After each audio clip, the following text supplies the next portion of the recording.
Assalamualaikum warahmatullahi wabarakatuh.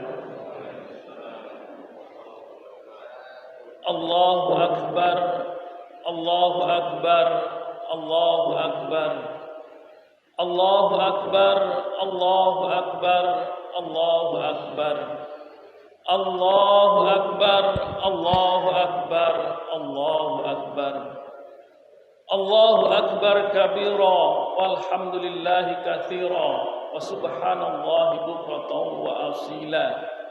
La ilaha illallah wahdah sadaqa wa'dah wa nasara 'abdah wa 'azza jundahu wa hazama al-ahzaba wahdah. La ilaha illallah wallahu akbar walillahil hamd.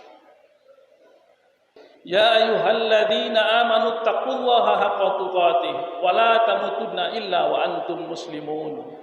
Ya ayyuhan nasu taqu rabbakumul ladzi khalaqakum min nafsin wahidah wa khalaqa minha zawjaha wa batha minhuma rijalan katsiran wa nisaa. Wa taqullaha alladzi tasaaluna bihi wal arham innallaha kana 'alaikum raqiba.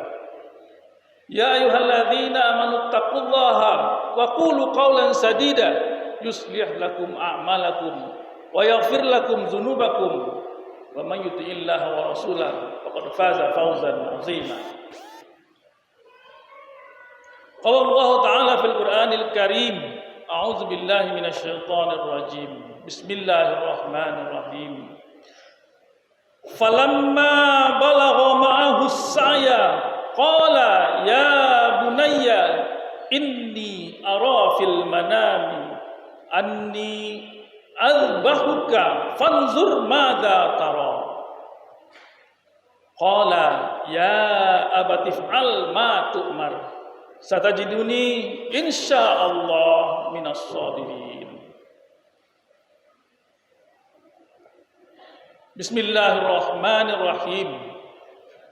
Fihi ayatum bayyinatum maqamu Ibrahim wa man dakhalahu kana amina walillahi 'alan nasi hajjul baiti man istata'a ilaihi sabila wa man kafara fa innallaha ghaniyyun 'anil 'alamin. Maka ketika anak itu sampai pada umur sanggup berusaha, artinya balik, Ibrahim berkata, ini dia berkata kepada anaknya Ismail, wahai anakku, sesungguhnya aku bermimpi bahwa aku menyembelihmu, maka pikirkanlah bagaimana pendapatmu. Kemudian Ismail menjawab, wahai ayahku, lakukanlah apa yang diperintahkan Allah kepadamu. Insya Allah engkau akan mendapatkanku termasuk orang-orang yang sabar. Itu ayat yang pertama. Dan ayat yang kedua yang tadi dibacakan merupakan perintah haji.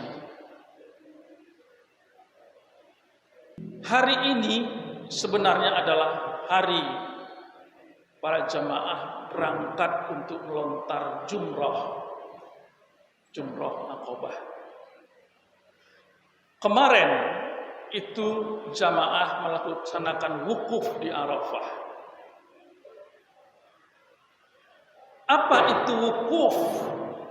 Orang berkumpul di padang Arafah, duduk di bumi Allah, kemudian menadahkan tangan memohon ampun kepada Allah.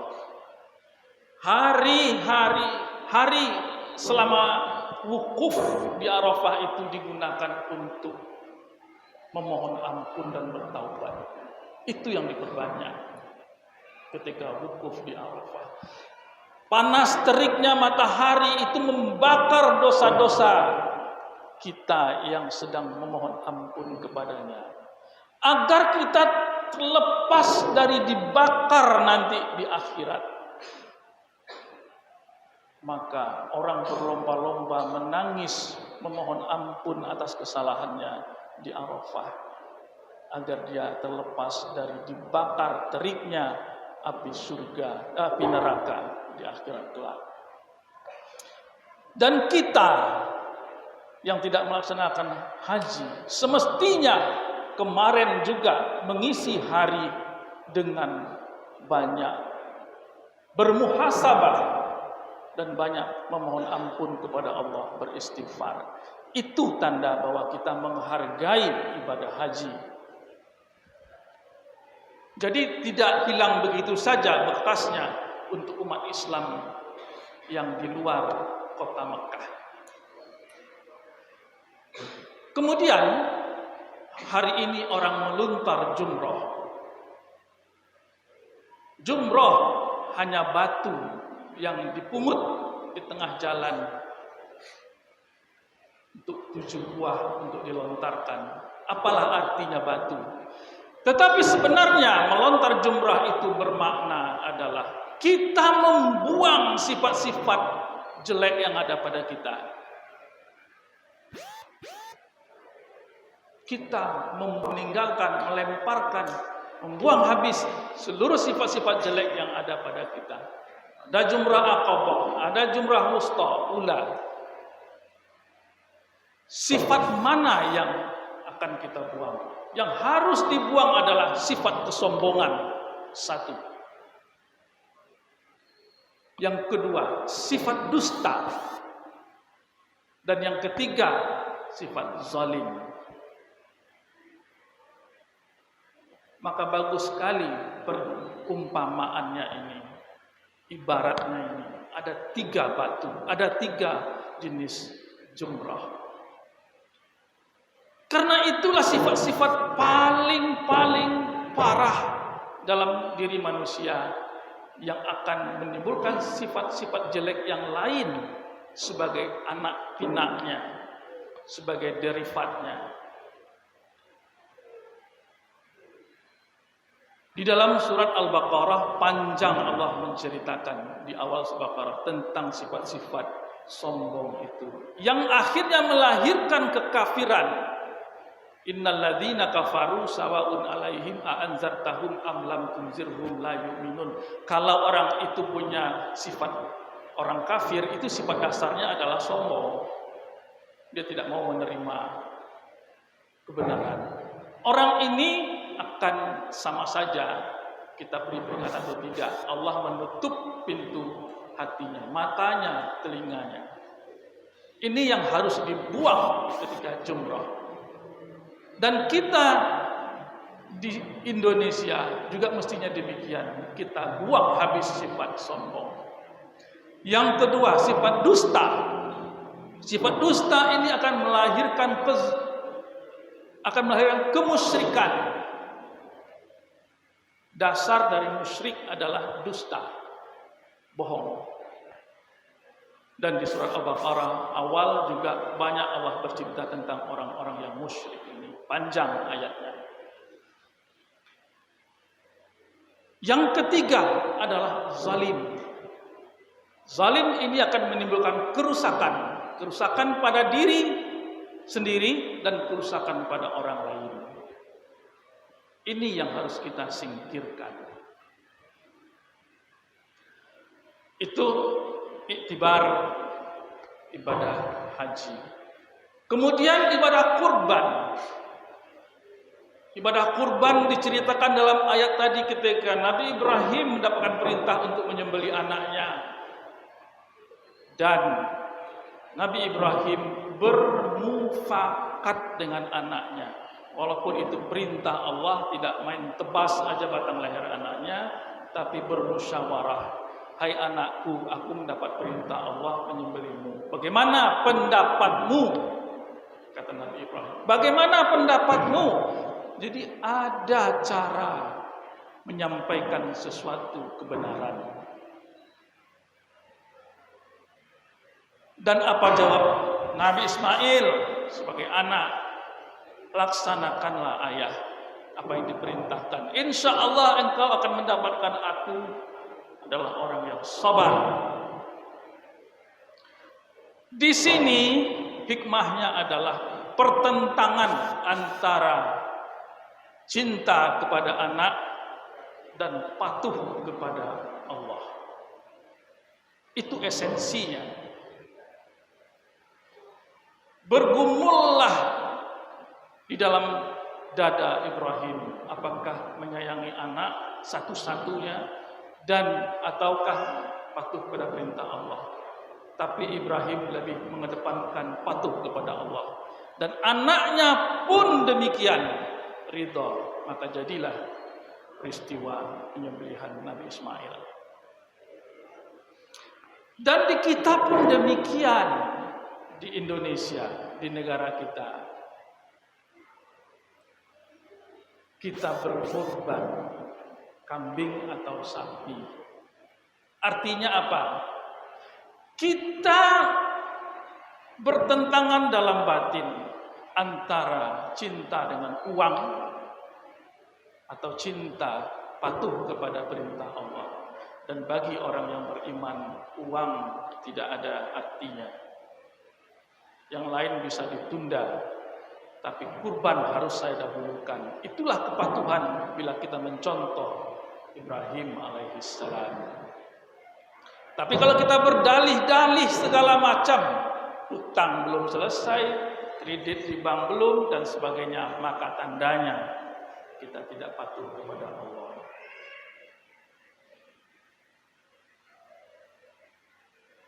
Dalam kehidupan sehari-hari pun demikian. Ketika bertabrakan antara kepentingan kita patuh kepada Allah dengan sayang kita kepada anak, maka dahulukan kepatuhan kita kepada Allah. Tetapi komunikasikan dengan baik kepada anak dan keluarga kita. Allahu Akbar, Allahu Akbar, Allahu Akbar, Allahu Akbar walillahil hamd. Kita masuk pada iktibar pada zaman sekarang di masa pandemi Covid ini. Pandemi ini adalah ujian bagi kita oleh Allah. Kita diuji dengan satu barang yang namanya virus yang kecil yang tidak bisa kita lihat. Hanya dikira-kira saja, entah iya entah tidak kata orang. Kita diuji oleh Allah melalui virus COVID-19 ini. Pertanyaannya adalah, apakah dengan diuji itu kita semakin dekat kepada Allah? Ataukah kita lari dari Allah? Itu sebenarnya yang ditanya oleh Allah ketika zaman sekarang ini. Kalau kita semakin dekat kepada Allah, maka akan semakin banyak ibadah kita di masa-masa pandemi ini. Kita berlindung kepada Allah. Kita meminta kemanfaatan dari bencana ini. Satu. Yang kedua, COVID ini akan memurnikan tauhid kita. Kita akan bisa memilah-milah mana yang sebenarnya ibadah benar-benar kepada Allah, yang mana sebenarnya hanya tradisi. Mana yang tauhid, mana yang akidah, mana yang fikih, mana yang pandangan ulama, mana yang kata-kata ustadz, mana yang hoaks, mana yang ilmiah. Kita diajar cerdas memilah-milah itu. Mana yang pohon, mana yang dahan, mana yang ranting, mana yang daun-daun. Berpeganglah pada pohon dan dahan yang kuat. Berpeganglah pada akidah dan tauhid. Yang lain-lainnya itu pandangan ulama, pandangan segala macam orang pintar, ustadz, hoaks, itu dikaji di kepala untuk kita ambil sebuah kesimpulan dan kita bertanggung jawab terhadap apa yang kita pikirkan. Tidak ada orang yang bertanggung jawab terhadap kesesatan dan kesalahan yang kita lakukan. Orang lain tidak punya tanggung jawab. Yang bertanggung jawab adalah kita sendiri yang memilih. Pandemi COVID ini juga mengajarkan kita bagaimana memahami ikhtiar dan bagaimana memahami takdir. Apakah kita cenderung membentur-benturkan antara ikhtiar dengan takdir sehingga menjadi bingung sendiri, menjadi mati langkah sendiri. Apakah itu yang kita ambil? Ataukah kita pintar, ataukah kita pandai menggunakan kedua-duanya? Ikhtiar kita ambil, kita lakukan, takdir juga kita terima, terpulang kepada kita. Intinya adalah bahwa pandemi ini memang didatangkan Allah untuk mengajarkan kita, menguji kita sehingga kita naik kepada tingkat kemuliaan, menguji kita sehingga kita bisa beribadah dengan sebenar-benarnya ibadah.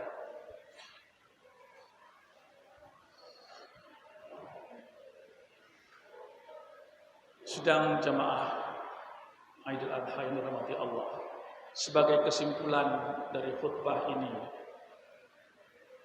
pertama, ibadah haji merupakan kewajiban dan di dalamnya itu terkandung unsur sejarah yang harus selalu kita ulang-ulang dan fahami.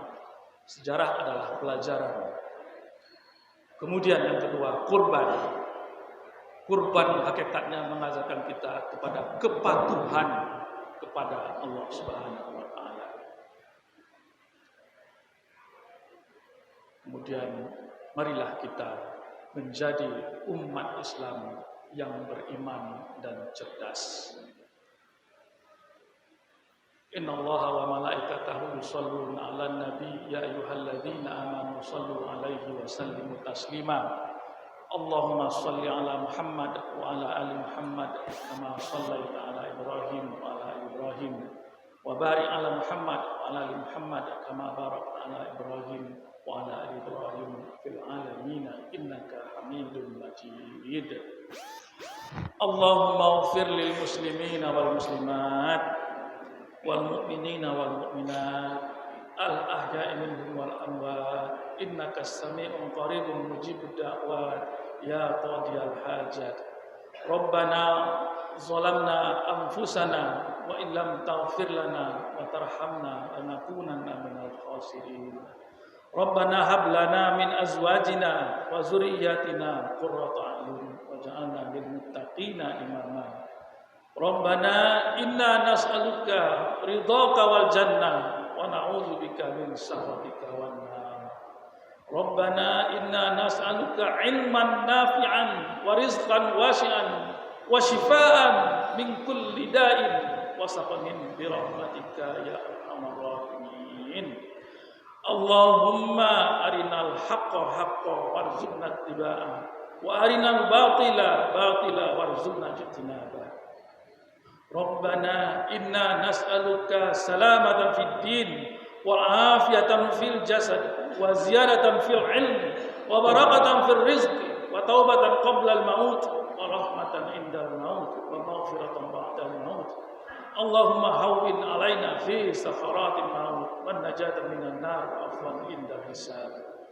Rabbana atina fid dunya hasanah wa fil akhirati hasanah wa qina azabannar. Subhana rabbika rabbil izzati amma yasifun wa salamun alal mursalin walhamdulillahi rabbil alamin. Assalamualaikum warahmatullahi wabarakatuh.